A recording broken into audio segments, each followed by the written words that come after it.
es solo para quien puede pagarla. El 40% de las personas que están en la cárcel no tienen sentencia, no saben si son inocentes, si son culpables, pero ahí están, esperando. ¿Qué más decirles que es falso, que se vulnera la autonomía del Poder Judicial? Al contrario, se fortalece la autonomía. Es más, nunca ha habido autonomía del Poder Judicial. Siempre...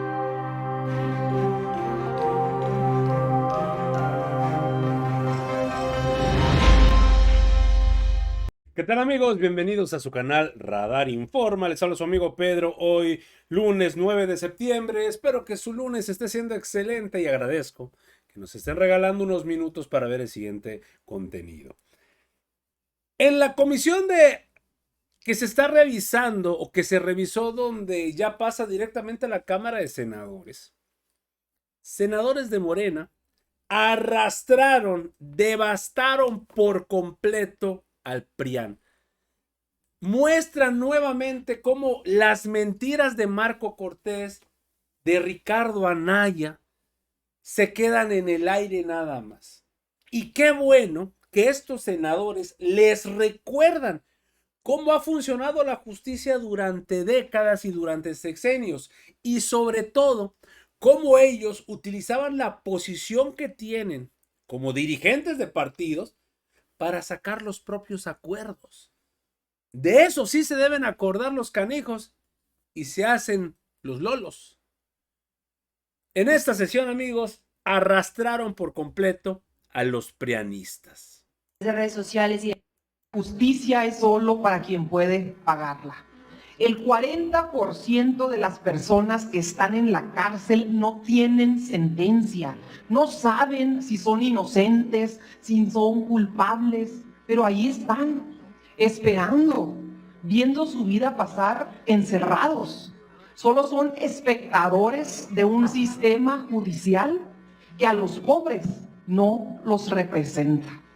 Quienes tienen dinero rápidamente utilizan sus buenas influencias, sus buenas relaciones con jueces amigos, para que, sin importar la gravedad de sus delitos, reciban el beneficio de seguir el proceso en libertad. Algo así como el exgobernador Mario Marín, un protector de pedrastas que hoy está pagando su sentencia en la sala de su casa. Es por eso que el 80% de quienes están privados de su libertad esperando sentencia casualmente son personas en condición de pobreza.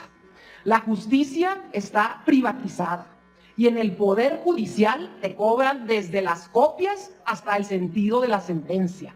En ese lugar, el que paga, manda. Moderar la opulencia es un grito vigente en los sentimientos actuales de nuestra nación. Los más altos representantes del Poder Judicial dejan atrás el anhelo de la justicia por asumirse merecedores del presupuesto público para sus vanidades personales. Sueldos superiores al presidente de la República, aguinaldos exagerados, primas vacacionales, fondos para degustar en restaurantes, vehículos blindados, seguros médicos, atención personalizada, fideicomisos secretos inacabables, pensiones vitalicias para los ministros. Es falso eso de que los altos sueldos y prestaciones eviten actos de corrupción. La honestidad no tiene precio. La honradez ni se compra ni se vende. Pero para ser honesta, estos son apenas pecados menores si los comparamos con las terribles consecuencias de su avaricia. La corrupción judicial provoca que el 99% de los delitos que conocen los jueces queden impunes. El Poder Judicial está retacado de familiares, hijos, suegros, suegras, esposas, sobrinos, cuñados. Más del 70% de las personas que trabajan ahí ingresaron por el nepotismo que reina.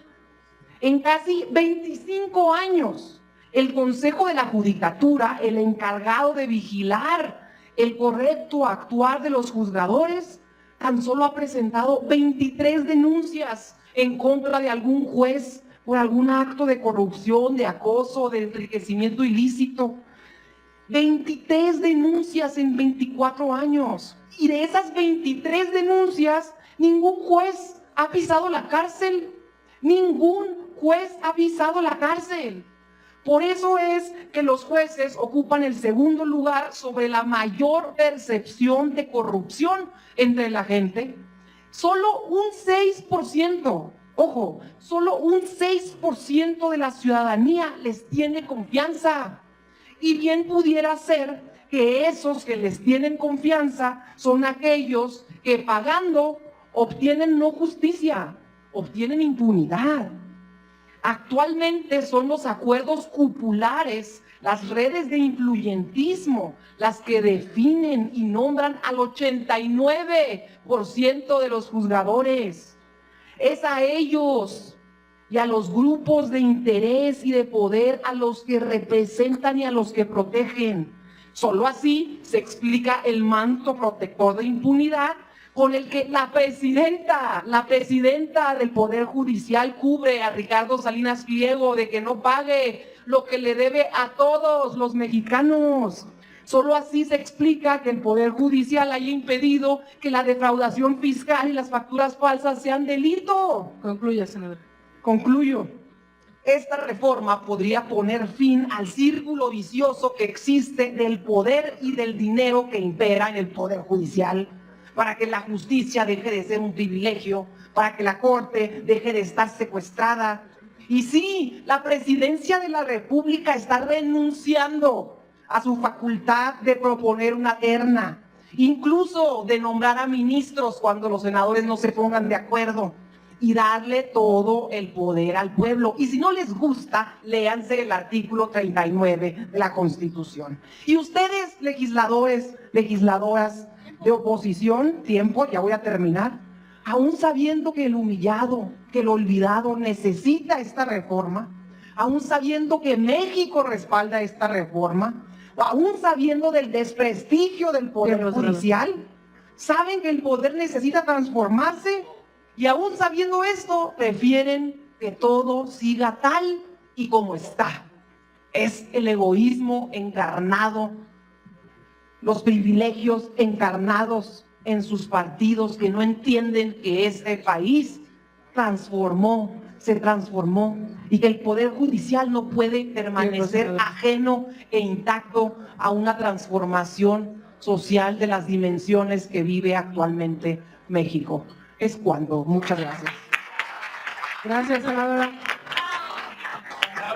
Pide el uso de la palabra hasta por 1 minuto para rectificación de hechos el senador Ricardo Anaya. Gracias, presidenta. Seré muy breve. Yo quiero alertar de manera oportuna sobre un intento de fraude constitucional que se podría estar fraguando. Y le ruego que esto lo escuchemos y lo atendamos con seriedad. Los acuerdos en esta comisión se toman por mayoría y ustedes la van a ejercer. Modificar la Constitución requiere 2/3 partes en ambas cámaras y mayoría de las legislaturas de los estados. El presidente de esta Cámara declaró hace unos momentos que 85 votos son mayoría calificada. Eso es falso. Esa línea no la intenten cruzar. Eso sí, no lo vamos a permitir bajo ninguna circunstancia. Si ustedes ganan con votos, lo vamos a respetar. Pero la mayoría calificada es 86 votos. Y en eso sí no nos vamos a mover. ¿Es cuánto? A la senadora Julieta, si nos puede decir cuánto va a costar la elección judicial del 2025 y la del 2027. También me gustaría saber cuál es el fondo presupuestal a prever para el pago de indemnización a jueces y a magistrados que no sean electos en el 2025 o en el 27. ¿Y quién va a garantizar que un ministro o magistrado o juez electos en el 2025 y 27 no despida a los secretarios de estudio y cuenta que son de carrera para colocar a sus afines partidistas? Son 3 preguntas. Gracias, qué bueno que hacen esa pregunta porque de hecho va a costar menos el proceso electoral que lo que nos cuestan actualmente los fideicomisos y fondos secretos que desconocemos el paradero de todos los recursos públicos porque terminan rigiéndose por el secreto bancario. Aún siendo fideicomiso público de un ente como el Poder Judicial, es un barril sin fondo y cuando queremos accesar a la información de en qué se ha gastado ese dinero, resulta que se rigen por el secreto bancario y no podemos saber ni siquiera el destino del recurso público, del presupuesto del pueblo. Pues justamente para acabar con ese desfalco, se prohíbe en el dictamen que se creen fideicomisos a diestra y siniestra, salvo que haya una ley que respalde su creación. Y particularmente el costo de la elección pues dependerá operativamente del Instituto Nacional Electoral, pero se estima que es un 30% de lo que actualmente nos cuestan los fideicomisos del Poder Judicial. ¿Es cuánto? Gracias, senadora Julieta. Tengo en la lista al senador Marco Cortés, al senador Manuel Huerta, al senador Saúl Monreal y cerraríamos con la senadora Andrea Chávez. Adelante, senador Marco Cortés. Muchas gracias, presidenta. En el posicionamiento a favor de la senadora Julieta Ramírez, se refería que los más pobres no contaban con una buena defensoría de oficio.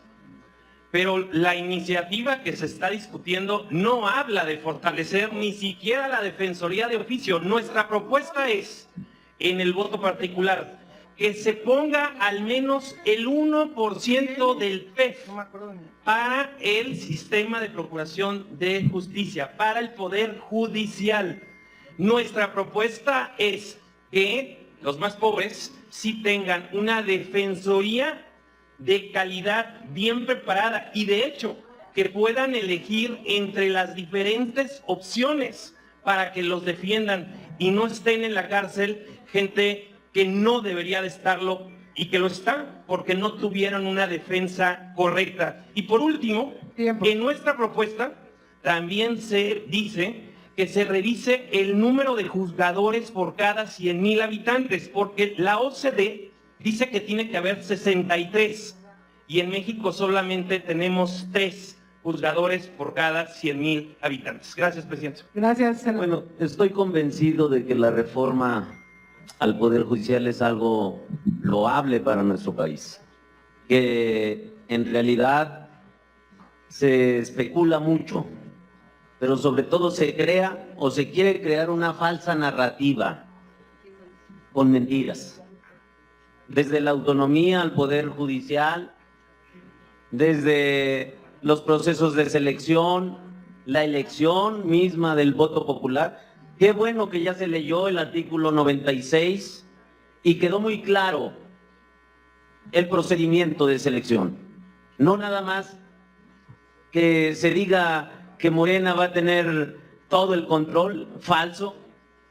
¿Qué más decirles que es falso, que se vulnera la autonomía del Poder Judicial? Al contrario, se fortalece la autonomía. Además, nunca ha habido autonomía del Poder Judicial.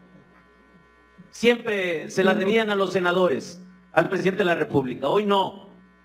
Hoy tiene que ser desde el pueblo y no las fracciones parlamentarias. Decían, recordemos Coahuila, cómo se negoció como viles delincuentes, repartiéndose el botín de 3 magistrados, tú, 2 yo, y votamos así. Esa era la verdadera selección y elección de magistrados y de ministros. Y que por eso hoy estamos en la defensa de, en verdad, una real autonomía y plena independencia. Concluye. Por eso vamos a seguir en este debate y lo vamos a seguir con la convicción y con el compromiso que nos otorgó el pueblo de México y lo constata en su artículo 39. Lo vamos a ejercer. Vamos a ir con la reforma por beneficio de la justicia en México. ¿Es cuánto?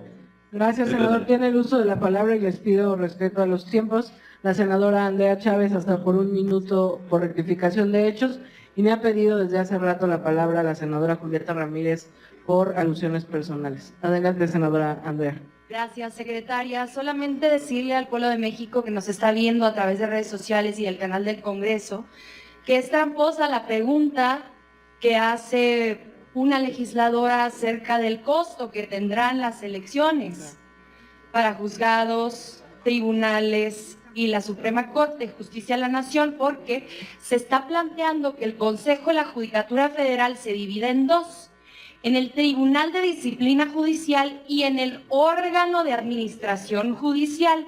Este último es el que va a crear los circuitos, es el que va a dictaminar cuáles van a ser las divisiones territoriales, y de acuerdo a estas divisiones es que el Instituto Nacional Electoral organizará las elecciones y entonces podremos saber cuánto cuesta. Me sumo a lo dicho por la diputada Julieta Ramírez de que será más barato en términos de lo que nos vamos a ahorrar para que ministros ya no permitan la evasión y la elusión fiscal, pero también menos recursos hacia sentencias que son completamente injustas y menos recursos para los particulares que se defienden en casos que duran 15, 18, 25 años. Muchas gracias. Gracias, senadora. Tiene el uso de la palabra por alusiones personales la senadora Julieta Ramírez. Adelante. Gracias. Por 1 minuto. Gracias. Perdón, 2 minutos. Gracias.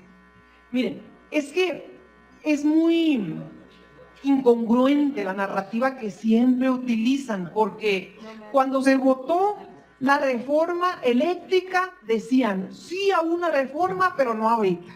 Cuando se votó la reforma electoral decían sí a una reforma electoral, pero esa no. Ahora que estamos votando la reforma al Poder Judicial dicen, no, sí, claro, una reforma al Poder Judicial, pero esa que tienen ustedes, no. En realidad se cubren con la bandera de la ilegalidad, de la legalidad, de la independencia, de la imparcialidad, para esconder sus más viles propósitos. Y no es cierto, nunca es cierto que en verdad quisieran que el pueblo participe, porque se contradicen en los argumentos que han manifestado. Por ejemplo, dicen que apoyan a los estudiantes, pero en realidad les molesta pensar incluso que un joven recién egresado pueda participar en la convocatoria, que pueda participar, nada más. Miren, aquí estamos legisladores y legisladoras jóvenes, pues discúlpenme si les cuesta mucho trabajo reconocer que pueden participar un poder judicial que reconozca y que entienda una pluralidad cultural, social, ideológica, y no miembros de una casta política, no repartidos a través de acuerdos cupulares como de Coahuila. Pero, bueno, ya para terminar, sí, continúa, senadora. ya que tienen mucha prisa, nomás cuando les conviene, que me quedan 8 segundos, pero en el artículo 100, Marco, ahí puedes leer tu prisa sobre el Instituto Federal de la Defensoría. Está en el dictamen. Se nota que no leyeron ni el dictamen porque está en el artículo 100.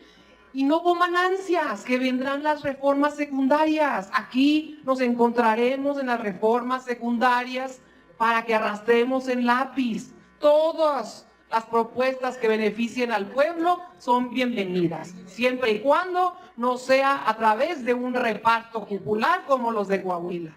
Gracias. Mucha tristeza que senadores del PRI, puras mentiras se las llevan. Y la ignorancia de la ley no les beneficia. Porque escucho ahorita tan solo en mi referencia a mi familia, y para su mayor conocimiento somos 14. Y si tiene duda le doy el currículum de cada uno para que sepa a qué se dedica y a su profesión. Segunda, ¿cuál nepotismo? La invito a que vea lo que significa nepotismo, porque a mí nadie me puso aquí en la Cámara. A mí nadie me ha puesto en mis espacios públicos. Yo los he ganado y para su mayor conocimiento. Fui el mayor electo con mayor votación en el estado de Zacatecas. Nadie me lo ha regalado, me lo he ganado. Por eso me parece hasta una falta de respeto a mi familia. Y le pido que se conduzca con más respeto, porque si ustedes están planteando un debate de nivel y vienen aquí a denostar a una familia política. Por eso le pido mayor respeto. Si quiere damos el debate de sus mentiras, de esa, dice que vulneran la autonomía. No es cierto, al contrario, se fortalece la autonomía al Poder Judicial. Y si quiere debate de nivel, lo damos también. Queda aprobado en lo general y en lo particular el dictamen de las Comisiones Unidas de Puntos Constitucionales y de Estudios Legislativos, que contiene minuta con proyecto de decreto. Ricardo Anaya, Marco Cortés, simple y sencillamente no tuvieron cómo defenderse de estos senadores que arrasaron por completo con ellos. Y el día de mañana estamos a unas horas de las votaciones, amigos, que se deben empezar a programar a partir del día de mañana, o tal vez el día miércoles. Todavía no se tiene una completa certeza qué va a estar sucediendo. Sin embargo, es muy probable que se tenga la reforma al Poder Judicial y vamos a estar muy pendientes de eso. Amigos, hasta aquí la información al momento. Espero que haya sido de tu agrado. Si te gusta este contenido y te gustan estos videos, apóyanos por favor suscribiéndote y regalándonos ese poderosísimo like. Yo soy Pedro para Radar Informa y te agradezco el tiempo que me regalaste para ver el video y nos estamos viendo en una nueva transmisión. Recuerden, amigos, seguimos evolucionando contra la 4T. Que sigas teniendo un excelente día.